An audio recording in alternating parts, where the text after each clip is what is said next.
ज्ञानेश्वरी अध्याय 13 भाग 8.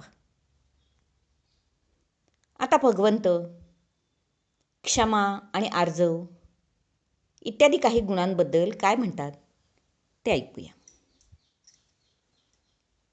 ते म्हणाले, पार्था, आता ज्ञान्यांचे पुढील लक्षण जे क्षमा त्याविषयी विवेचन करू.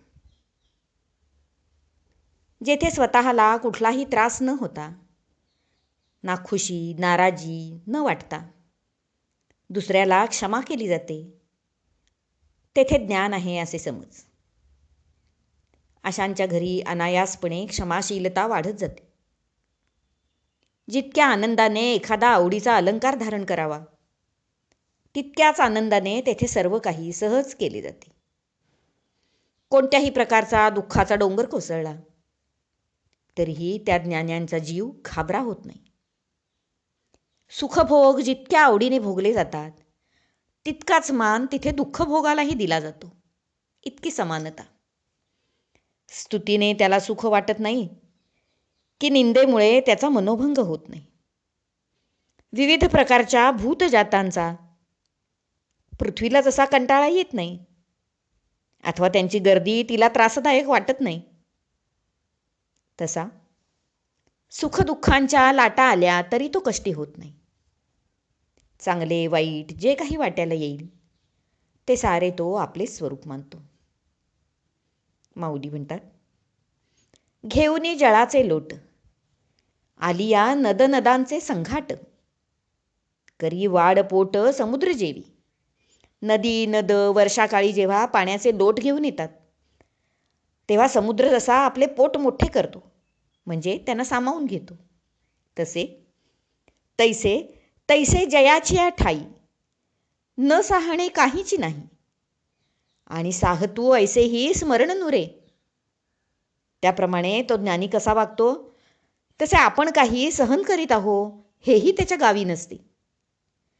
असे त्या ज्ञान्यांचे वर्तन म्हणजे अनाक्रोश क्षमा असे म्हणावे. अशा प्रकारची क्षमा ती अनाक्रोश क्षमा असते असे जाण पार्था. असे वागणे, अशी क्षमा करणे सामान्य मनुष्यासाठी फार अवघड आहे. आता आर्जव म्हणजे कसे असते ते पाहूया. सूर्य जसा सर्वांसाठी सारखाच प्रकाश देतो, आकाशाची पोकळी जशी सर्वांसाठी सारखीच असते, ह्याला कमी त्याला जास्त असे नसतं, तसे त्या ज्ञानाचे वर्तनही शत्रू मित्र इत्यादीसाठी नेहमी एकसारखेच असते. समबुद्धी मागे सांगितली होती. त्याच्या लेखी आपला परका असेही काही नसते. आवडीच्या विषयाला व्यक्तीला भावनेला धरून राहणे किंवा नावडत्या अप्रिय विषयाला टाकून देणे हा काही प्रकारच त्याला माहीत नसतो. त्याचे वागणे बोलणे सरळ रुजू अमृतमय असते. असे ते आर्जव ज्ञानी पुरुषाच्या ठायी ओतप्रोत भरलेले असते. पुढे भगवंत म्हणतात, आता आचार्योपासना म्हणजे गुरुभक्ती, गुरुभक्तीविषयी तुला सांगतो.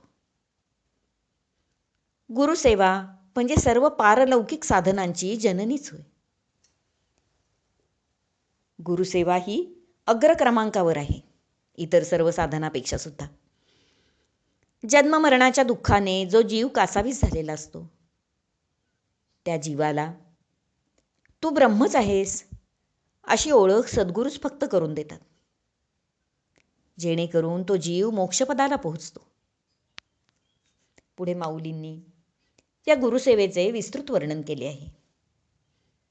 गंगा जशी आपल्यातील सर्व पाण्याचा साठा घेऊन समुद्रात प्रवेश करते, तसे या ज्ञानी पुरुषाने म्हणजे साधकाने आपले सर्व आयुष्यच गुरूंना वाहिलेले असते. स्वतःच्या शरीराला गुरुभक्तीचे घरच केलेले असते. गुरूंच्या दिशेकडील वाऱ्यालाही तो सामोरा जातो आणि गुरूंचे क्षेमकुशल त्याला विचारतो. सुकलेल्या रोपट्यावर अमृत वर्षाव झाला की ते जसे तरारते, तसा हा जीव सुद्धा गुरुकडून कोणी आले गेले की अगदी हर्षित होऊन जातो. गुरुच भेटल्याचा त्याला आनंद होतो. आपल्या हृदयात सदैव गुरूंचे ध्यान करतो. गुरूंचे सर्व काही तो आपणच होतो स्वतः. गुरूंना विष्णू स्वरूपात कल्पिले तर त्यांचे पादसंवाहन करणारी लक्ष्मी तो स्वतःच होतो. एखाद्या वेळी गुरूंना मातृरूपात पाहतो आणि आपण स्वतः वात्सल्य सुख भोगतो. सद्गुरूंचे सर्व सेवकपण तो आपणच मनाने सांभाळतो. वारा जसा 4 दिशांच्या बाहेर जाऊ शकत नाही, त्या दिशांच्या पिंजऱ्यातच राहतो, त्याप्रमाणे तो स्वतः गुरुकृपेसाठी पिंजरा होतो. ती कृपा इकडून तिकडून कुठूनही बाहेर जाऊ देत नाही तो, स्वतःसाठीच सगळी. त्यामुळे त्याच्या बाहेर गुरुकृपा जाऊ शकत नाही. श्री गुरूंचे निवासस्थान, त्यातील दारे, खिडक्या, उंबरे इत्यादी सुद्धा तोच होतो. इतके त्याला गुरूंविषयी प्रेम असते. इतकेच काय, त्यांच्या खडावा सुद्धा तोच होतो. त्यांचा शागिर्द, सेवेकरी, आचारी सारे काही तोच. त्यांच्या इंद्रियांना जे जे हवे ते ते सारे तो होतो. हे सारे जिवंतपणी व्हावे असे तर त्याला वाटतेच, पण देहपातानंतरही, म्हणजे त्याच्या स्वतःच्या देहपातानंतरही ज्या पंचमहाभूतात तो देह मिसळून जाणार ते ते सारे आपणच व्हावे असे त्याला वाटते. इतक्या मर्यादेपर्यंत गुरुचे त्याला प्रेम असते. म्हणजे गुरूंच्या पायाखालची माती मीच होईन, म्हणजे माझ्या देहपातानंतर देह जेव्हा पंचत्वात मिळेल तेव्हा त्या गुरूंच्या पायाखालची माती मीच होईन, किंवा त्यांच्या घरच्या दिव्यात माझ्या शरीरातील तेजतत्व असेल किंवा असावे असे त्याला वाटते. असा तो ज्ञानी आपल्या गुरूंच्या वरून आपल्या देहाचे जणू लिंब लोणच उतरून टाकतो. काहीही मागे स्वतःचं म्हणून शिल्लक ठेवत नाही. गुरुसेवे वाचून त्याला काहीच गोड वाटत नाही. गुरुक्षेत्र, गुरुदेवता, गुरुमाता, गुरुपिता, जो गुरुसेवे परवता मार्ग नेणे, गुरुसेवेचा वेगळा दुसरा काही मार्ग त्याला माहीतच नसतो. अशा प्रकारची आचार्योपासना किंवा गुरुसेवा तो ज्ञानी नित्य करीत असतो. माऊली म्हणतात, इतके सारे गुरुसेवेबद्दल भगवंत म्हणतात, मला स्वतःला गुरुसेवेची अत्यंत प्रीती असल्यामुळे श्रोते हो, हे गुरूंबद्दलचे व्याख्यान थोडेसे लांबले. परंतु आता पुन्हा आपण आपल्या विषयाकडे वळू. पुढे भगवंत ज्ञानांची जी लक्षणे सांगतायत त्यामध्ये आता आणखीन काय काय सांगतायत ते पाहूया. आत्तापर्यंत भगवंतांनी अमानित्व, अदंभित्व, अहिंसा, क्षमा, आर्जव आणि गुरुसेवा किंवा आचार्य उपासना याबद्दल सांगितले. आता ते शुचित्वाविषयी पुढे सांगत आहेत. भगवंत म्हणाले, हे पार्था, कापूर जसा अंतर्बाह्य शुद्ध असतो तसा हा ज्ञानीही अंतर्बाह्य शुद्ध असतो. बाह्यतः तो विहित कर्मे आचरित असतो, तर अंतर्यामी आत्मज्ञानाने उजळलेला असतो. केवळ बाह्यतः वेदविहित कर्म आचरले पण अंतरिज्ञान नसले तर ते सारे व्यर्थ जाते. अरे, मद्य भरलेला घट तोंड बांधून गंगेत बुडवला तरी तो पवित्र कसा म्हणता येईल? वरून वाहणारे गंगाजल पवित्र, पण आतले मद्य अपवित्रच की.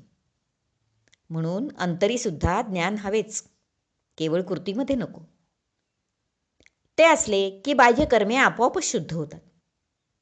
अशा त्या अंतर्बाह्य शुद्ध असणाऱ्या ज्ञानी पुरुषाचे वर्तनसुद्धा तसेच शुद्ध असते. ही झाली ज्ञान आणि कर्म यांची शुचिता. अशीच शुचिता त्याला ब्रह्मज्ञान आणि अनासक्तीनेही लाभते. जेणेकरून मनात विकार उत्पन्न होईल असे पदार्थ प्राप्त झाले तरीही त्याच्या मनात विकार उत्पन्न होत नाहीत, आसक्ती उत्पन्न होत नाही, किंवा त्याच्या मनात संकल्प विकल्पही उठत नाहीत. अशा ज्ञानाच्या वृत्तीला शुचित्व असे म्हणतात. आता पुढच्या भागात भगवंत ज्ञानी मनुष्याची राहिलेली लक्षणे किंवा गुण सांगणार आहेत. ते ऐकूया पुढच्या भागात. हरिओम तत्सत. भाग 8 समाप्त.